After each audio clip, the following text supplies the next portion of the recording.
नमस्कार, भक्ति रस चैनल में आपका स्वागत है। आज हम राधा रानी के जन्म से जुड़ी कुछ महत्वपूर्ण बातें सुनेंगे। श्री कृष्ण के बारे में लोगों को बहुत सी बातें पता है, लेकिन राधा रानी कौन थी, उनका जन्म कैसे हुआ, उनके माता पिता कौन थे, उनकी शादी किनसे हुई थी, जैसे कई सारे सवालों के जवाब लोगों को पता नहीं होते। सारे जगत में राधा कृष्ण के इस पावन एवं पवित्र संबंध को माना जाता है। यदि आप किसी से सामान्यतः प्रश्न करेंगे कि राधा रानी कौन थी, तो आपको यही जवाब मिलेगा कि राधा रानी तो श्री कृष्ण की सखी थी। लेकिन इसके अलावा राधा रानी कौन थी, वो कहाँ से आई थी, उनके जीवन के अन्य पहलुओं के बारे में बहुत सी कम लोग जानते हैं। आज हम आपके समक्ष राधा रानी के जीवन से जुड़े कुछ ऐसे तथ्य प्रस्तुत करेंगे जिससे कई लोग अनजान होंगे। राधा रानी का जन्म कैसे हुआ, यह एक ऐसा सवाल है जिसका सटीक जवाब हमें ब्रह्म वैवर्त पुराण के माध्यम से प्राप्त होता है। ब्रह्म वैवर्त पुराण एक महान ग्रंथ है। ब्रह्म वैवर्त पुराण के अनुसार भाद्रपद मास की शुक्ल पक्ष की अष्टमी तिथि को राधा जी का जन्म हुआ था और इसी दिन को आज भी राधाष्टमी के रूप में मनाया जाता है। भाद्रपद मास के शुक्ल पक्ष की अष्टमी को यानी कि राधाष्टमी को भारतवर्ष में बड़े धूमधाम से मनाया जाता है। राधा और कृष्ण एक दूसरे को पूरक हैं। जहाँ कृष्ण है वहाँ राधा और जहाँ राधा है वहाँ कृष्ण है। राधा को कृष्ण की आत्मा कहा जाता है, इसलिए भगवान श्री कृष्ण का एक नाम राधा रमन भी है। आज हम आपको राधा रानी के जन्म से और उनके जीवन से कुछ महत्वपूर्ण बातें बताएंगे। माना जाता है कि भाद्रपद मास के शुक्ल पक्ष की अष्टमी तिथि को मथुरा के रावल गांव में श्री कृष्ण की प्रेयसी राधा का जन्म हुआ था। परंतु राधा के जन्म की कहानी कुछ साधारण नहीं है, अपितु चमत्कारी है। ब्रह्म वैवर्त पुराण के अनुसार राधा भी श्री कृष्ण की तरह अनादि और अजन्मी है।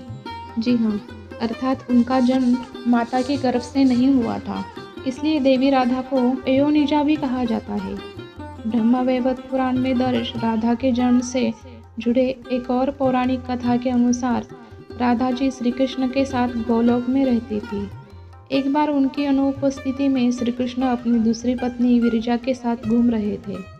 तभी राधा जी वहां आ गई और वे विरजा पर नाराज होकर वहां से चली गई। राधा को क्रोधित देख विरजा नदी में बंधकर वहां से चली गई। श्री कृष्ण के मित्र श्रीदामा को राधा का यह व्यवहार ठीक नहीं लगा और श्रीदामा ने राधा से ऊंची आवाज में बातें करना शुरू की और उनको अपमानित किया। वे राधा को भला बुरा कहने लगे।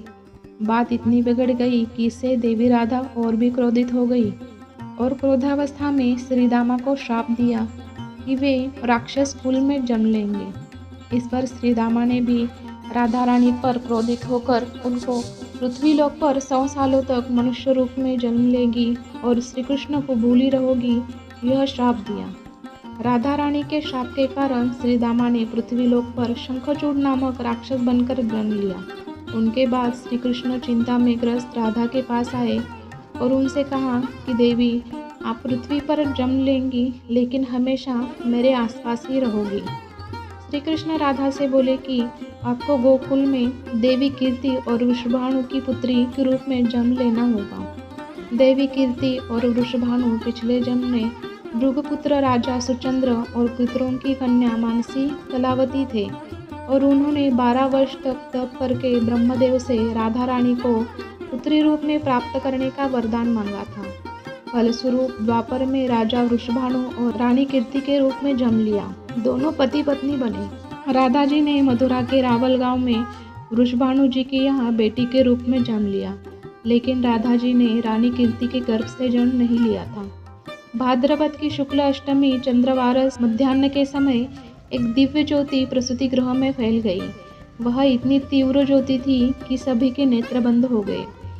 एक क्षण पश्चात गोपियों ने देखा कि वह एक नन्ही बालिका कीर्ति मैया के पास लेटी हुई है।